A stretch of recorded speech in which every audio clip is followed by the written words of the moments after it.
अस्सलामु अलैकुम व रहमतुल्लाहि व बरकातुहू।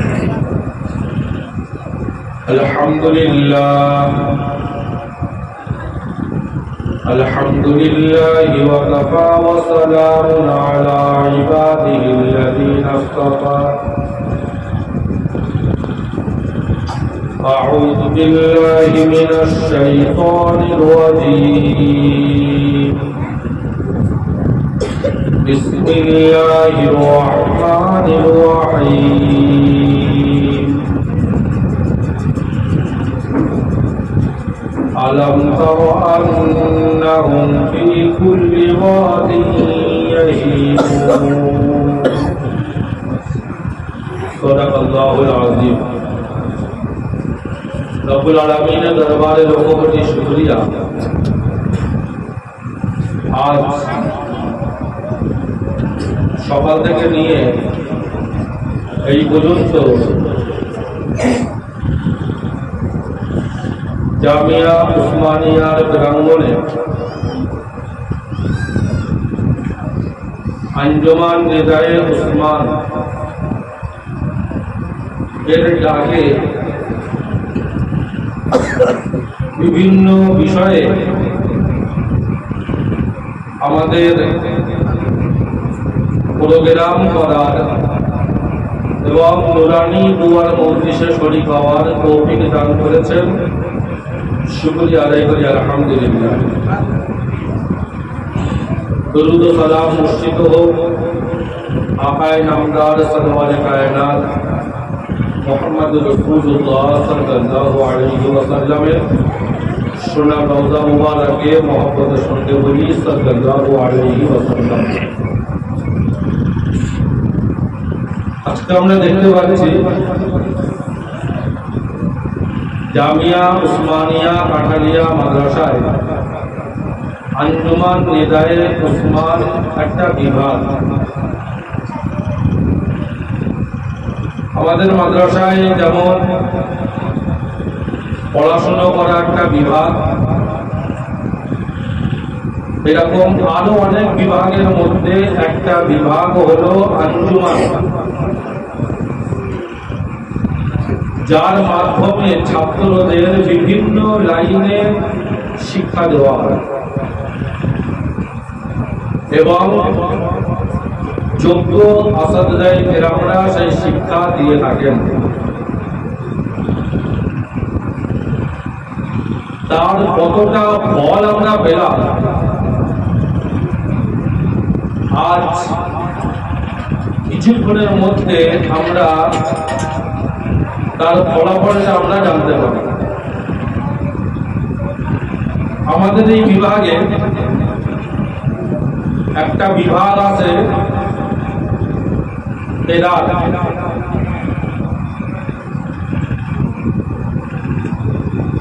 একজন যদি বুখারী পড়ানেওয়ালা যদি আলেম হন, আরো যদি অনেক ডিগ্রি থাকে, কিন্তু তার সাথে কেরাত বিভাগ কেরাত সম্পর্কে কোরআনুল কারীম তেলাওয়াত করার বিষয়ে যদি না জানা থাকে তাহলে কিন্তু অনেক রকম সমস্যার সম্মুখীন হতে হয়। সুতরাং আঞ্জুমান নেদায়ে উসমানের একটা বিরাট বড় ছাত্রদের জন্য শিক্ষা দেওয়া হয় কেরাত বিভাগ। আমরা সকাল থেকে আসলে জানতে পারতাম যে এরা সেই বিভাগে কতটা উন্নতি করেছে। সুতরাং এই কেরাত পড়া শেখা এই মাদ্রাসার তরফ থেকে যেটা ব্যবস্থাপনা করা হয়েছে, কোরআনুল কারীমে আল্লাহ পাক রব্বুল আলামিন এই বিষয়ে আমাদেরকে হুকুম দিয়েছেন। কোরআন শরীফের 29 নম্বর পারায় সূরার নাম সূরা মুজাম্মিল, 73 নম্বর সূরায় 4 নম্বর আয়াতে আল্লাহ পাক রব্বুল আলামিন এই বিষয়টা আমাদের গুরুত্ব দেওয়ার জন্য তিনি বলেছেন। লেখা আছে কোথায়? আল্লাহ পাক রব্বুল আলামিন বলেন, ইয়া আইয়ুহাল মুযাম্মিল কুমিল লাইলা ইল্লা কালিলা নিসফাহু আও ইনকুস মিনহু কালিলা আও জিদ আলাইহি ওয়া রাত্তিলিল কুরআনা তারতিলা। এই শেষের আয়াতে আল্লাহ পাক রব্বুল আলামিন কোরআনুল কারীম তারতিলের সঙ্গে তেলাওয়াত করার জন্য হুকুম দিয়েছেন। কোরআন তেলাওয়াত করো তারতিলের সঙ্গে। সেই তারতিলটা কি? সেই তারতিলটা হলো তাজবিদ, শুদ্ধ কোরআনুল কারীম তেলাওয়াত করা। এই বিষয়ে আমরা আমাদের আসাদুল্লাহ কেরাম আপ্রাণ দিন চেষ্টা করেন প্রত্যেকটা বাচ্চাকে কোরআনুল কারীমের এই আয়াতের দিকে লক্ষ্য করে আল্লাহর এই মস্ত বড় হুকুমটাকে আদায় করার যাতে সহি তেলাওয়াত করতে পারে। সুতরাং এই বিষয়ে আমি আর কথা লম্বা করছি না। এই মাদ্রাসার একটা বিভাগের মধ্যে এই কেরাত একটা বিভাগ আমরা প্রত্যেক ছাত্রকে শেখানোর জন্য চেষ্টা করি, যাতে তারা গ্রামের পাড়ায় গিয়ে আপনাদের সম্মুখে আল্লাহর কালাম সহিভাবে তেলাওয়াত করতে পারে। দ্বিতীয় নম্বর, এই কোরআনুল কারীম হিফজ করার জন্য আল্লাহ পাক রব্বুল আলামিন তিনি হুকুম দিয়েছেন। আল্লাহর একটা টাইটেল হলো হাফিজ। কোরআনুল কারীম যে ছেলে মুখস্থ করে তাকে বলা হয় হাফেজে কোরআন। আল্লাহর নামে আল্লাহ পাক রব্বুল আলামিন কোরআনুল কারীম যে মুখস্থ করে তার নাম রেখেছেন সুবহানাল্লাহ। এই বিষয়টা আমরা এখানে চেষ্টা করি। আমরা এই সামনে দেখতে পাচ্ছি লেখা আছে এই দ্বিতীয় নম্বরটা আমরা এই হিফজ, এই বিভাগটা এই কামরায় যারা পড়ে তাদেরকে এখানে পড়ানো হয় এবং যোগ্য শিক্ষক দিয়ে আমরা এই প্রশিক্ষণটা দেওয়ার জন্য চেষ্টা করছি। আমরা দোয়া করবেন যেন আগামীতে এই বাচ্চাগুলো আরো যেন ভালো হাফেজে কোরআন সহি পড়নেওয়ালা যেন তৈরি হয়। সবাই বলি আল্লাহুম্মা আমিন। এটা কিরকম মুখস্থ করেছে আপনারা সকাল থেকে আসলে দেখতে পেতেন, কিন্তু আমরা সেটা দেখতে পাইনি। ফার্স্ট সেকেন্ড থার্ড যে ছাত্রগুলো আছে, আমরা যে ফার্স্ট হয়েছে ছেলেটা, আমরা তার তেলাওয়াত আপনাদেরকে শোনাবো। দ্বিতীয় নম্বর, এই আঞ্জুমানের মাধ্যমে ছাত্রদেরকে শিক্ষা দেওয়া হয় গজল। বিশ্বনবী রাসূলুল্লাহ সাল্লাল্লাহু আলাইহি সাল্লামের জামানায় মক্কায় আরবের 610 খ্রিস্টাব্দে যখন নবী বলে তিনি প্রচার করেন, তখন বিরাট রমরমা বাজার ছিল গায়কদের, যাদেরকে কোরআনের ভাষায় বলা হয় শায়ের। বিরাট মানে কবিতা পড়ার ওস্তাদ। আল্লাহ পাক রব্বুল আলামিন কোরআনুল কারীমে তাদের খারাপি বর্ণনা করতে গিয়ে আয়াত অবতীর্ণ করলেন। কোরআন শরীফের 19 নম্বর পারায় সূরাতুশ শুআরা 19 নম্বর পারায় 26 নম্বর সূরা 244 নম্বর আয়াতে আল্লাহ পাক রব্বুল আলামিন বলেন, নবীকে জানিয়ে দিলেন যে যারা তোমার এই সমাজে কবিতা গাচ্ছে এদেরকে বলো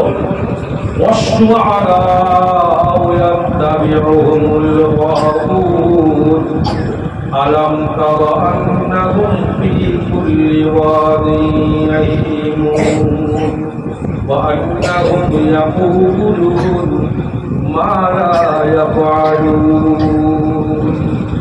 নবী আল্লাহ পাক বলেন, নবী তুমি এদেরকে বলো যারা শায়ের কবি, এদের অনুসরণ করে যারা ভক্ত, যারা বেশিরভাগ গুমরা পথভ্রষ্ট। আর এদের কোনো জায়গা ঠিক থাকে না, এরা যেদিকে পানি পড়ে সেই দিকে ছাতা ধরে। যদি মন্দিরে নিয়ে যাও তো মন্দিরের প্রশংসা করবে, আর যদি টাকা দাও তো মসজিদেরও প্রশংসা করবে। যদি টাকা দাও তো তাহলে এরা ঠাকুরেরও প্রশংসা করবে, আর যদি তুমি টাকা দাও তো এরা আল্লাহরও প্রশংসা করবে। এদের কোনো ধর্ম বলে কিছু নেই। পাশাপাশি বুখারী শরীফের হাদিস,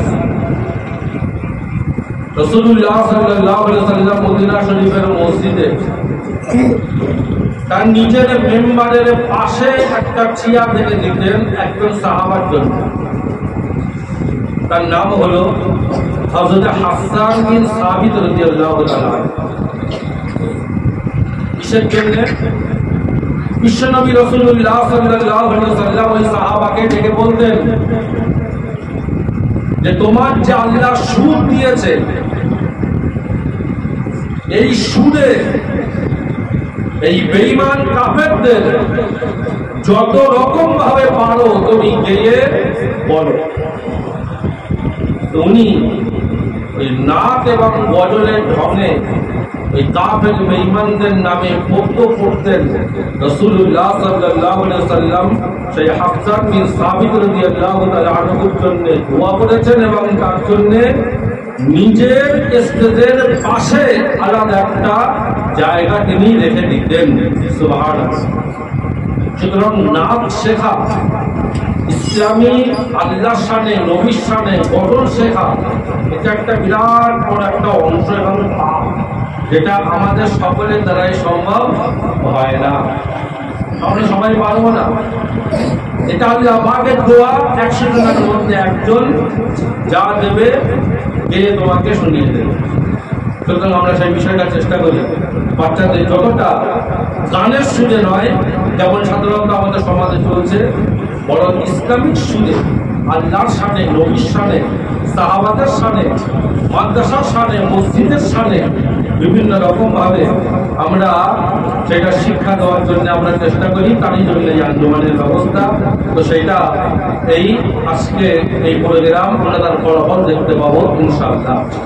সুতরাং আল্লাহ পাক রব্বুল আলামিন আমাদের আজকে প্রোগ্রামে শরীক করিয়েছেন। এখন যদি আমি একটা বিষয় লম্বা করে বলি তাহলে আরো অনেক কথা আছে, অনেক সময় হয়ে যাবে, এই জন্য আমি কথাটাকে সংক্ষিপ্ত করছি আর কথা লম্বা করছি না। এবারে আমাদের আসল প্রোগ্রাম যেটা পুরস্কার বিতরণ, সেই পুরস্কার বিতরণটা আমরা সম্পূর্ণ করার জন্য চেষ্টা করব ইনশাআল্লাহ। শেষের বেলায় একটা কথা বলি, এই কথাটা বলে আমার বক্তব্য শেষ করছি। আমি আপনি জীবনে যাই করব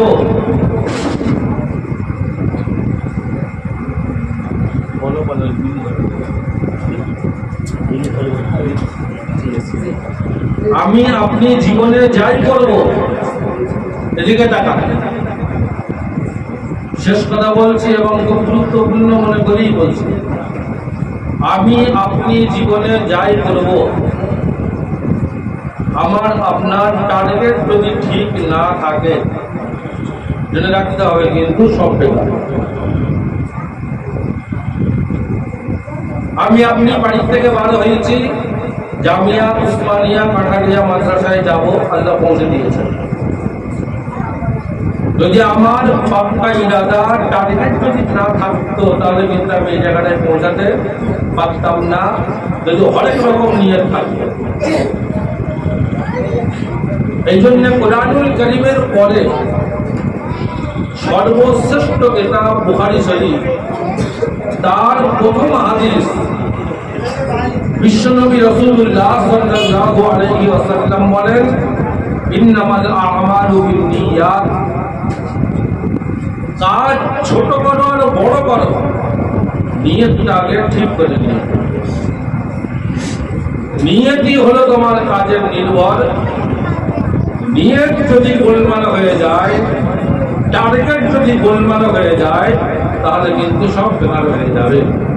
বুখারী শরীফের মধ্যে 3 জনের নাম লেখা আছে। বিশ্বনবী রাসূলুল্লাহ সাল্লাল্লাহু আলাইহি ওয়াসাল্লাম শুনিয়েছেন তার মধ্যে একজন, যেটা আমাদের কাছে সব থেকে কঠিন ব্যাপার, বেঈমান কাফেরদের সঙ্গে ময়দানে লড়াই করে গলা কাটানো এবং টুকরো টুকরো করে দেওয়া, একেবারে মানে বডি বডি করে দেওয়া। এই অবস্থায় একজন শহীদকে হাসরের ময়দানে তোলা হবে। আল্লাহ পাক রব্বুল আলামিন জিজ্ঞাসা করবেন, কি করেছিলে জীবনে? বলবা, আল্লাহ তুমি তো সব দেখতেই পাচ্ছ, সারা দুনিয়ায় সবাই মরে গেলে গোসল দেওয়া হয়, আমার গোসল দেওয়া হয়নি। আর সবাইকে পরিষ্কার পরিচ্ছন্ন করে পরিষ্কার কাপড় পরিয়ে দাফন করা হয়, কিন্তু আমাকে তো করা হয়নি। তুমি তো সব দেখতেই পাচ্ছ, কাটা কুটি, নাক কাটা, কান কাটা। তোমার দিনের জন্য শহীদ হয়ে তোমার দরবারে আজকে হাজির হতে পেরেছি। আল্লাহ পাক রব্বুল আলামিন বলবেন, মিথ্যা কথা বলছো, মনের ভেতরে আরো কি ছিল বলো। বুঝতে পারছেন? যা করেছো সব দেখতে পাচ্ছি। জিহাদের ময়দানে তোমার কান কেটে দেওয়া হয়েছে দেখতে পাচ্ছি, তোমার হাতের 4টে টুকরো দেখতে পাচ্ছি, মাথা থেকে পা পর্যন্ত রক্তই ভর্তি দেখতে পাচ্ছি। তোমাকে গোসল দেওয়া হয়নি, জানাজার নামাজ তোমার পড়া হয়নি। সারা দেশের মানুষ তোমার বাহ্যিক থেকে শহীদ বলে তোমাকে বিনা জানাজার নামাজ পড়ে তোমাকে ওই অবস্থায় দাফন করেছে, সব দেখতে পাচ্ছি। কিন্তু আজকে কিন্তু লুকোলে হবে না, মনের ভেতরে আরো কিছু ছিল বলে। বিরাট গুরুত্বপূর্ণ বিষয় কিন্তু। তখন কত বলবে না, কত বারবার একই কথা বলবে না, আল্লাহ তোমার দিনের জন্য করেছে। আল্লাহ বলবেন না। আজ হলো হাসরের ময়দান, এখানে আর লুকোনোর দিন নেই। ইযা যুলজিলাতিল আরদু জিলজালাহা ওয়া আখরাজাতিল আরদু আসফালাহা। আল্লাহ বলবেন, তুমি লুকোচ্ছ, এই মাটিতে বলবো, দেখবে বলবো কি বলা হবে, এর ভেতরে যা আছে মাটি পর্যন্ত আর সব প্রকাশ করে দেবে। তুমি এখনো লুকোচ্ছ। শহীদ হয়েছিলে, দিনের জন্য বিরাট কিছু বলেছ, কিন্তু আসল কথাটা এখনো লুকোচ্ছ। আল্লাহ তখন বলবেন, তুমি বলো আর না বলো, আজ তো প্রকাশ হয়েই যাবে। তুমি শহীদ হয়েছিলে, লোকে তোমাকে বীর বলবে। সারা দুনিয়ার লোক তোমাকে বীর বলেছে। যাও, তোমার শহীদ হওয়ার পয়সা শোধ হয়ে গেছে। আজ আমার এখানে কিছু তুমি বদলা পাবে না, সব বেকার। কথা বুঝতে পারলাম কি? আমি যদি 1 লাখ টাকা জামিয়া উসমানিয়ায় দান করে থাকি, আমার যদি নিয়ত যদি থাকে, লোকে আমাকে দানই বলবে। হাসরের ময়দানে কি হবে বাবু? আজ বাহ্যিক দৃষ্টান্তে আমরা বুঝতে পারছি, সারা দুনিয়ার লোক দেখতে পাচ্ছে, অমুক এই করছে, তমুক এই করছে, ভিতরে কিছু কথা লুকিয়ে নেই তো?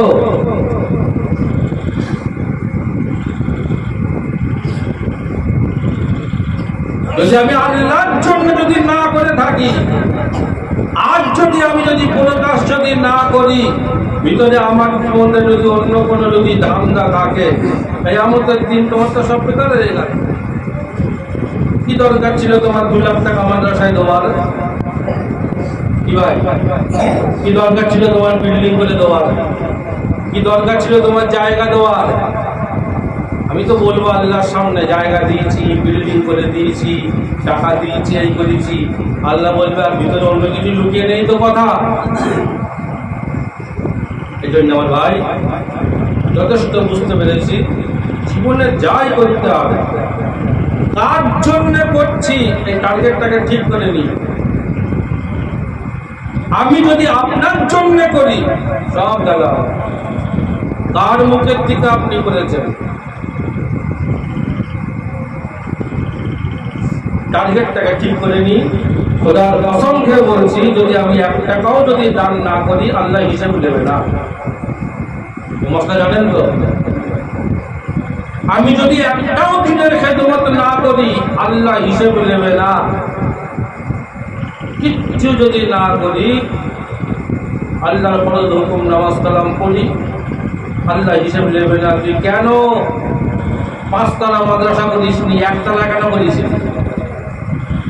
তুই কেন ওই গ্রামের মসজিদটা 4 তলা করে দিস নি, আল্লাহ হিসেব নেবে না। দিয়েছি 1 টাকা, আর তাই যদি আমার যদি গন্ডগোল থাকে তাইলে কিন্তু বিপদের। আর না দেই তাও ভালো, না দেই তাও ভালো, কিন্তু দোয়ার আগে যদি আমার মন যদি ছাপটা যদি না হয়, ও টাকাটা নিজে খেয়ে ফেলে দেওয়া, সেই দিলটা বেকার হয়ে গেল।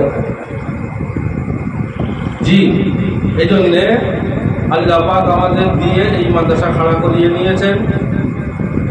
আর যারা মাইকের আওয়াজ শুনছেন সবাইকে দিয়ে আল্লাহ খাড়া করিয়ে নিয়েছেন। প্রত্যেকটা কাজে আগামীতে প্রতিষ্ঠান চলতে থাকবে। আমরা আরো বহু জায়গায় বহু কিছু করব, কিন্তু দয়া করে আল্লাহর রাস্তায় আমি কার জন্য করছি এইটা একটু যদি না ঠিক করে নিই তাহলে কিন্তু বিপদের আর শেষ থাকবে না, সব বেকার হয়ে যাবে, মানে বস্তানিরা শেষ থাকবে। এমনকি দুনিয়ায় এমন একটা টাইম আসবে যে দুনিয়ায় বসতে আসার খেয়ে মরতে হবে, আমি করলাম না কি করতে, বেকার।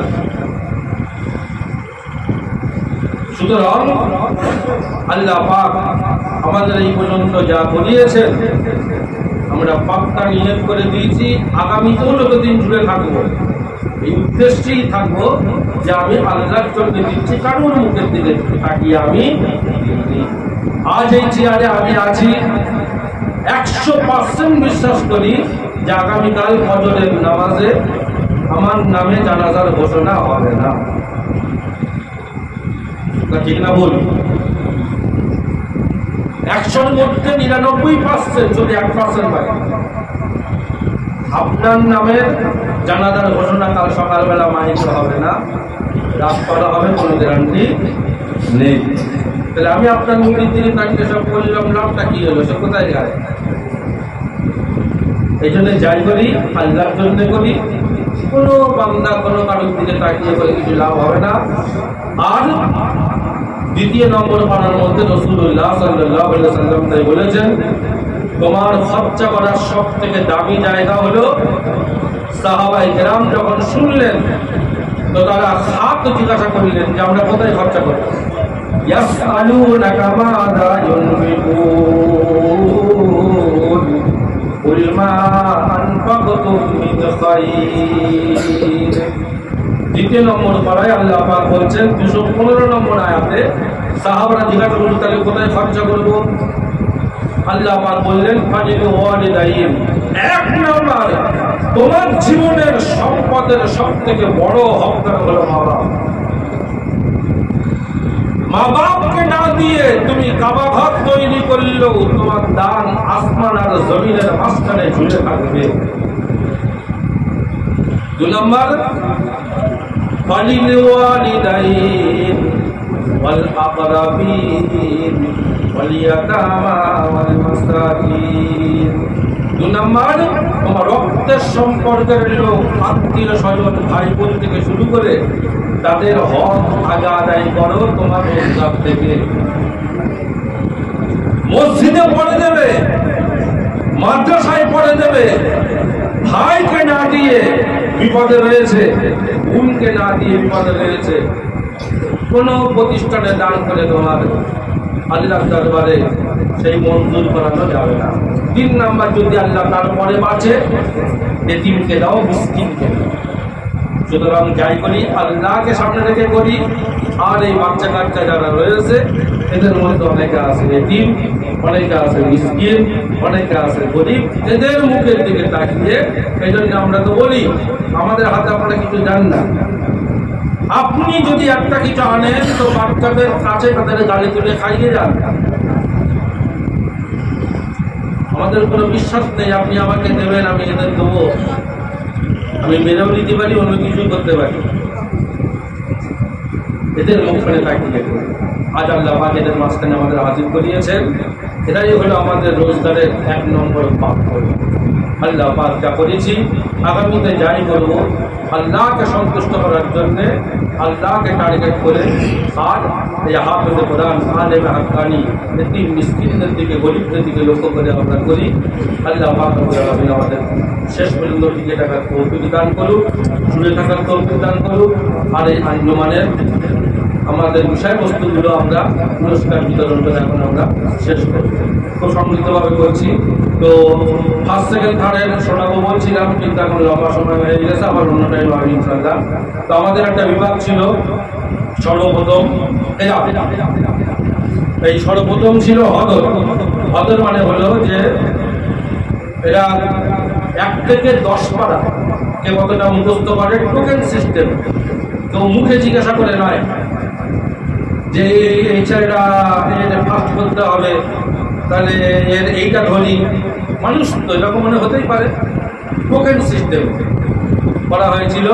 তো ফার্স্ট হয়েছে জুবাইর আহমদ, আমাদের মাথা ছাত্র। আসলে হদরে কে আছে? হদরটা প্রথম শোনা সে দাঁড়া কিন্তু হদর দেখতে আছে। হদরটা তো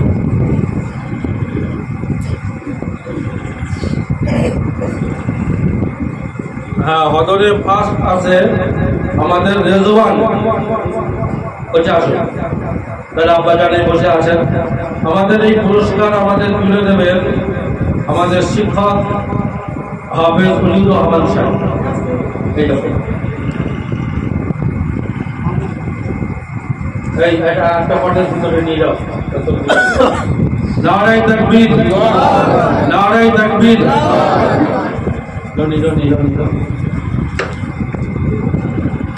আচ্ছা, আমাদের এই হদরে 1 থেকে 10 পারা এই পরীক্ষা দিয়ে সেকেন্ড হয়েছে আমাদের ছাত্র মামুন সর্দার।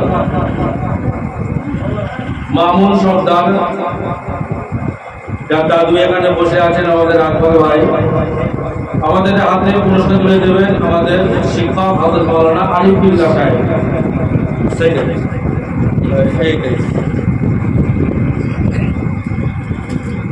নারায়ে তাকবীর, আল্লাহু আকবার, নারায়ে তাকবীর, আল্লাহু আকবার। হযরত মাওলানা আরিফুল্লাহ সাহেব জিন্দাবাদ, মামুন সর্দার জিন্দাবাদ।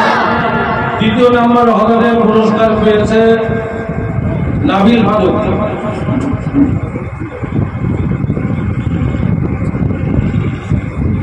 আমাদের এই পুরস্কারটা তুলে দেবেন আমাদের মাদ্রাসা গ্রুপ, যিনি আমাদের সবার মানে পরিচালক এবং আমাদের বন্ধুবান, আমাদের জনাব শেখ জাকির হোসেন সাহেব। এই যে ছোট্ট নারায়ে তাকবীর, নারায়ে তাকবীর, জাকির হোসেন সাহেব জিন্দাবাদ, হোসেন সাহেব জিন্দাবাদ, নাবিল ফারুক জিন্দাবাদ। একটু শুনিয়ে মানে দাঁড়িয়ে গাতো ওটা দিয়ে এটা নিতে পারে, শুনে মানে বিশিষ্ট করতে হবে, তাই তো তাড়াতাড়ি। আচ্ছা, দ্বিতীয় নম্বরে আমাদের বিষয় আছে, দ্বিতীয় নম্বরে আছে আমাদের পেরাত। পেরাতে আমাদের ফার্স্ট হয়েছে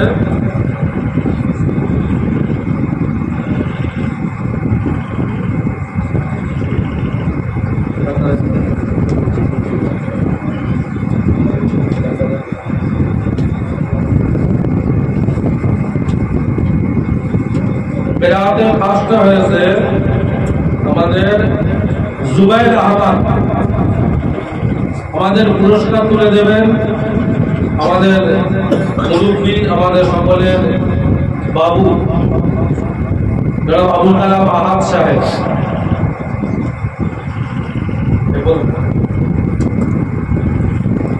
নারায়ে তাকবীর, নারায়ে তাকবীর, জনাব আবুল কালাম আহাদ সাহেব, জুবাইর আহমদ। আচ্ছা, দ্বিতীয় হয়েছে মেরাতে তামিম আহমদ। আমাদের হাতে পুরস্কার তুলে দেবেন আমাদের শ্রদ্ধাভাজন জনাব জয়নাল আবেদিন সাহেব।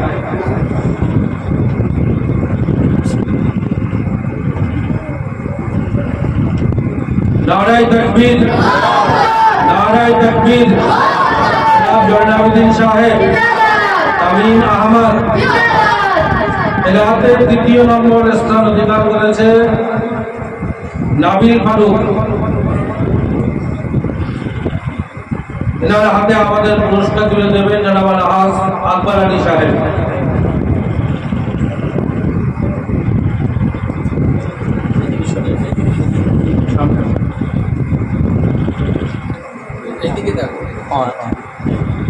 নারায়ে তাকবীর, নারায়ে তাকবীর।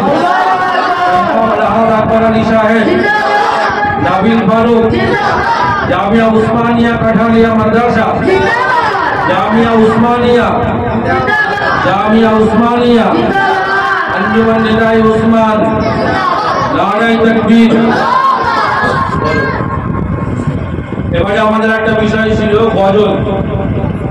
গজলে আমাদের ফার্স্ট হয়েছে জুবাইর আহমদ। আমাদের পুরস্কার তুলে দেবেন আমাদের মধ্যে রয়েছেন আমাদের ডাক্তার রিয়াজুল হক না ইসলাম, রিয়াজুল ভাই।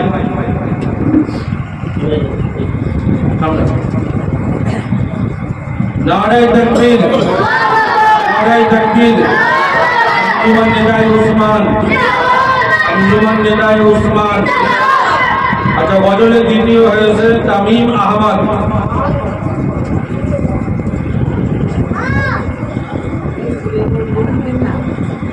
তামিম আহমদ। আচ্ছা, আমাদের পুরস্কার তুলে দেবেন আমাদের হাফেজ সাহেব রেজওয়ানের আব্বা।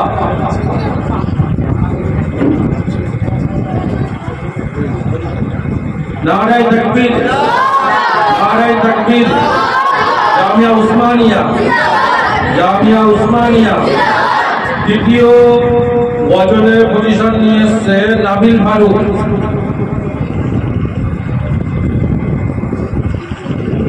আমাদের পুরস্কার তুলে দেবেন আমাদের মধ্যে রয়েছে আমাদের জনাব মোহাম্মদ হাশেম আলী বাবু।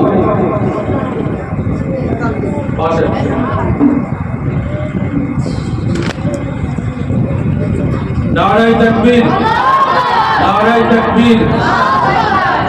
আচ্ছা, আমাদের আরেকটা বিষয় আছে বক্তব্য, বক্তৃতা। বক্তৃতায় ফার্স্ট হয়েছে আমাদের মামুন সর্দার।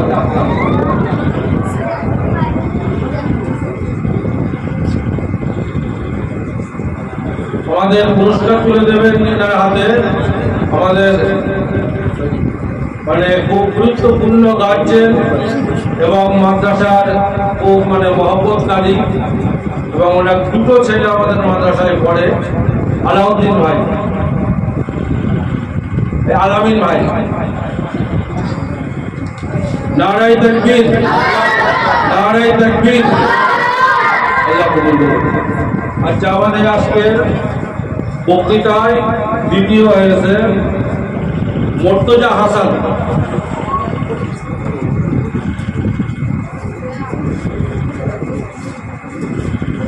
মুর্তজা হাসানের হাতে আমাদের পুরস্কার তুলে দেবেন আমাদের ভাইকে আছেন আবু সালে ভাই, আবু সালে ভাই।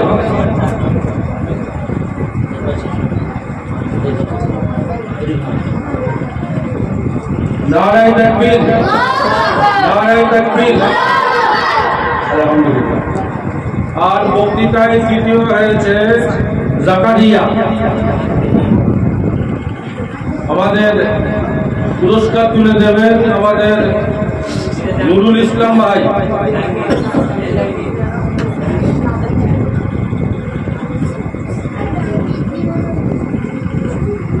नाराये ताकबीर, नाराये ताकबीर। जामिया उस्मानिया, जामिया उस्मानिया। अच्छा अच्छा, আরেকটা আমাদের দুয়া, সকাল থেকে সন্ধ্যা পর্যন্ত যে দোয়াগুলো আমাদের পড়তে হয়, ঘরে ঢুকলে কি দোয়া, বার হলে কি দোয়া, বাথরুমে ঢুকলে কি দোয়া, বার হলে কি দোয়া, মসজিদে ঢুকলে কি দোয়া, বার হলে কি দোয়া, 24 ঘন্টা উঠতে বসতে বিভিন্ন দোয়া আছে। সেই দোয়া পরীক্ষা হয়েছিল, তার মধ্যে ফার্স্ট হয়েছে জাকারিয়া, মোহাম্মদ জাকারিয়া। এর পুরস্কার তুলে দেবেন আমাদের মধ্যে রয়েছে এই ভাইয়ের নাম কি আব্দুল সোহান।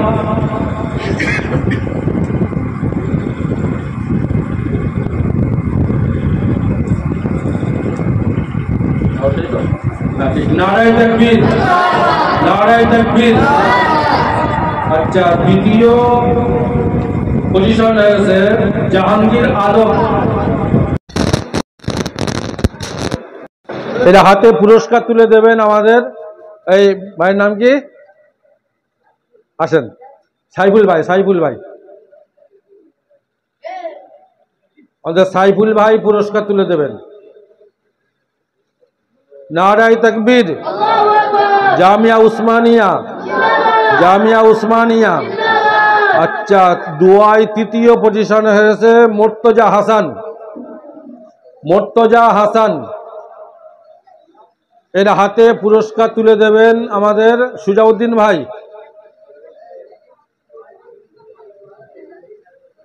আর কিছু আছে? নারায়ে তাকবীর। মুর্তজা হাসান, মুর্তজা হাসান। আচ্ছা, আর একটা বিষয় আমাদের শেষে বেলা করা হলো মুকালামা। এর ওই গ্রুপ তো ওতে একটা দিলে তো সব ভাগে কুলোবে না, এই জন্য ওর সিস্টেম হলো টাকা দেওয়া। তো দুটো গ্রুপ ছিল, দুটো গ্রুপ ওই ফার্স্ট হারটা সেকেন্ড হারটা তো বাঁধা, আর দুটোর মধ্যে কোনটা দিলে ভালো হয় হুজুরা মাশাআল্লাহ করে যেটা বলবেন সেটা দেওয়া হবে ইনশাল্লাহ। তাহলে মুকালামা যারা করেছো তোমাদের ফার্স্ট আর সেকেন্ড দুটোই তো গ্রুপ তোমরা, তো কারা ফার্স্ট আর কারা সেকেন্ড তাদের মাথা গুনে কত করে টাকা দিলে হয় ওইটা আমরা পরে মাশওয়ারা করে তোমাদের শনিবারের দিন ইনশাল্লাহ টাকাটা দেওয়া হবে। ঠিক আছে? ঠিক, বসো, দোয়া করি। আল্লাহুম্মা সাল্লি আলা মুহাম্মাদ ওয়া আলা আলি সাইয়্যিদিনা ওয়া হাবিবিনা ওয়া